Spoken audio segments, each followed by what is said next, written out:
Hi అండి, నమస్తే. నా పేరు స్వప్న భూపతిరాజు. ఈ రోజుల్లో చాలామంది యువత తమను తామే మర్చిపోతున్నారు.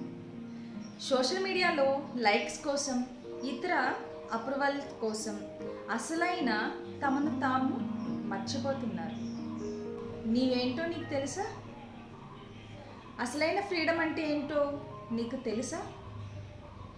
బయట చూపించడం కోసం కాదు, ఎవరికో చూపించుకోవడం కోసం కాదు, నీ మనసు నిన్ను గౌరవించేలా బ్రతకడం, ప్రతిరోజు నీ జీవితంలో నిన్ను నువ్వు ప్రేమించుకోవటం, ముందు నిన్ను నువ్వు గుర్తించిన రోజు ప్రపంచం నిన్ను తప్పక గుర్తిస్తుంది.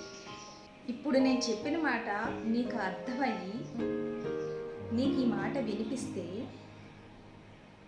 ఒక్కసారి ఆగి నీకు అవసరం అయిన ప్రేమని నీకు నువ్వు ఇచ్చుకో చాలు. ఆటోమేటిక్గా ప్రపంచం మొత్తం నీ వెనకే ఉంటుంది. కామెంట్ చేయండి, నేను నా గొప్పతనాన్ని గుర్తిస్తున్నాను అని. అలాగే షేర్ చేయండి. ఒక యువత హృదయం అంధకారంలో ఉంది కదా, నా మాట ఒక వెలుగు కావచ్చు. మరి చేస్తారు కదా. Thanks for watching.